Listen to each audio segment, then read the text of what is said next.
A mobile phone. Nowadays, almost everyone has one. But I want to hear you. Tell me, why do we rely on our mobile phones so much nowadays? It's most likely because it's so easy to connect to anyone, anywhere, as long as we have this with us. But do you ever wonder, how is connecting to anyone, anything, anywhere so easy with the use of our mobile phones? Or even our smartwatches, laptops, tablets, you name it. How? Let's find out how together, because today we will talk about mobile networks.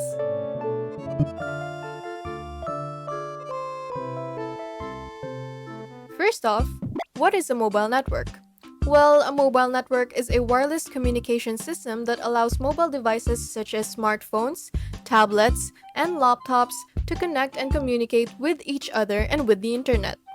Yes, mobile networks make it possible for us to transmit data, make voice calls, send texts, and share multimedia content anytime and anywhere within the network range.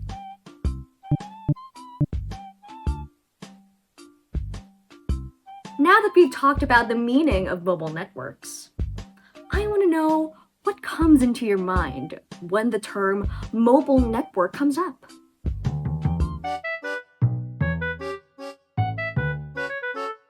You probably thought of signal, network, data, connection, 3G, 4G, and 5G. If you thought of any of these terms, you were correct. Mobile network is the umbrella of all the mentioned terms and many more. This is why mobile networks are so essential to us nowadays, as it is the main route of connection for us. It's what makes today's technology interactive. If you use your mobile phone frequently while on the go, you might already be familiar with the terms 3G, 4G, or 5G. But do you already know how each of them differ from one another? There are various types of mobile networks depending on the technology, frequency, and standard they use. You probably even use some of them quite often without realizing it. Now, let us familiarize ourselves with the most common types of mobile networks. The first is Global System for Mobile Communications, or GSM. This is the most widely used mobile network technology in the world, operating on 900 MHz and 1800 MHz frequency bands. GSM supports voice and data services as well as SMS and MMS. It also allows roaming between different operators and countries. The second is Code Division Multiple Access, or CDMA. This is a mobile network technology that uses a spread spectrum technique to multiplex multiple users on the same channel. It operates on the 800 MHz and 1900 MHz frequency bands. It offers better security and capacity than GSM, but has less compatibility and roaming options. The third is the Universal Mobile Telecommunication System, or UMTS. This is a mobile network technology that is based on the GSM standard, but uses a different radio interface called wideband CDMA. It operates on the 850 MHz, 900 MHz, 1700 MHz, 1900 MHz, and 2100 MHz frequency bands.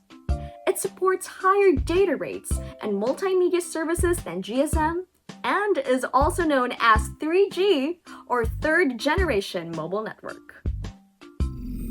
Next up is the fourth one, and for sure a lot of us are also familiar with this one, is long-term evolution, or LTE. This is a mobile network technology that is based on the GSM or UMTS standard, but uses a different radio interface called OFDMA, or orthogonal frequency division multiple access. It operates on various frequency bands ranging from 450 MHz to 3700 MHz. It also supports very high data rates and low latency, and is also known as 4G, or fourth generation mobile network. And lastly, here's another well-known one for us. This is fifth generation, or 5G. 5G is the latest and most advanced mobile network technology, which is still in the process of development and deployment. It uses a combination of different radio interfaces, such as OFDMA, MIMO or multiple input, multiple output, and millimeter wave. It operates on various frequency bands, ranging from 600 MHz to 86 GHz. It supports extremely high data rates, ultra-low latency, massive connectivity, and enhanced reliability, and is expected to enable new applications and services, such as the Internet of Things, virtual reality, and augmented reality. The Philippines is not new to these terminologies. In fact, as of February 2023, over 168.3 million devices locally are connected to a cellular mobile network. This equates to over 144.5% in the Filipino population. But wait a minute, isn't it quite curious that the percentage exceeds the total population? Let's think for a moment about why this is the case. Right, it's because people don't solely use one device for themselves. Some have two or more smartphones, and others have different types of gadgets such as tablets and laptops to support mobile networks.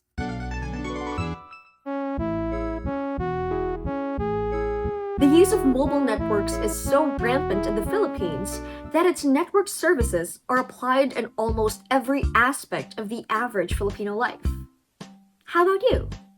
Try to recall how you've been using mobile networks in your life before we proceed. So, mobile networks are deeply embedded in our lives that it has so much purpose in the everyday things we do. We use mobile networks in our daily communication with our friends and family. We can browse and send our favorite memes to our favorite people via social media. We can hop on a co-working call on Discord or other video conference services with our remote working friends. We can also text the Shopee delivery rider to leave our parcels by the front gate. As students, we use mobile networks to see if we have upcoming deadlines in our online student portals such as Moodle and other classroom platforms. When we want to upskill, we can use apps such as Duolingo, Khan Academy, and other educational apps. Ooh, and this is my favorite! Mobile networks also let us connect to digital entertainment, such as streaming our favorite Korean drama on Netflix, staying tuned to our favorite YouTuber, listening to our favorite Spotify playlists, and playing our go-to online games such as Call of Duty Mobile and Mobile Legends. Whether you're a finance bro or shopaholic, mobile network still has your back. This type of network allows you to access consumer service platforms such as Lazada, Shopee, and Grab, and mobile banking services such as GCash, Maya, and CoinsPH. But these are not the only thing we can utilize mobile networks for. In the national level, the development of access to network and communication systems has led to solutions for problems that society currently faces. During the pandemic, we all had a hard time going to physical hospitals. In turn, through mobile networks, we were able to access digital health services such as Consulta MD, Medify, and Aid. Do you also use health-related apps? Wellness apps such as MyFitnessPal, Headspace, and Calm are one of the many health apps we see today that not only focuses on physical lifestyle but also our mental health. Mobile networks has also improved the access of citizens to government systems such as services like PhilHealth and SSS, as well as databases such as Philippine Statistics Authority retrieval systems.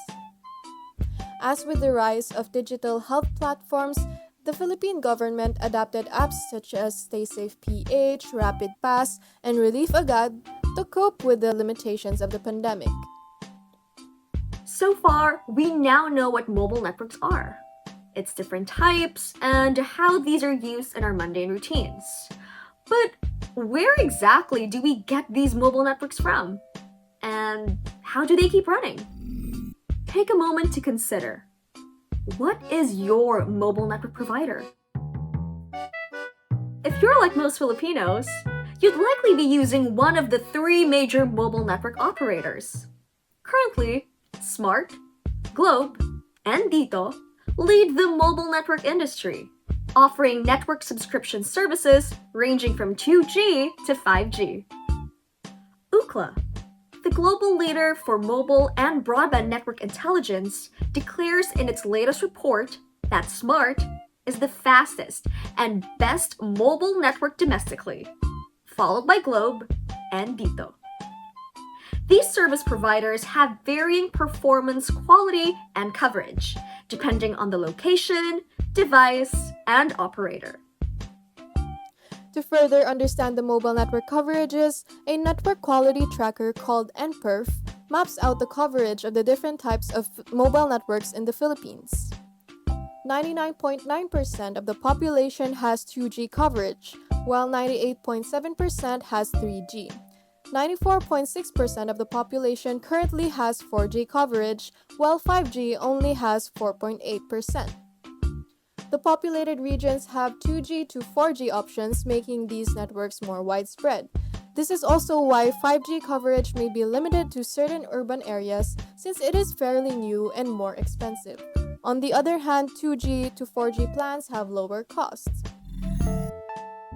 That is how we can sum up our talk about mobile networks and how it is currently being used here in our country, the Philippines.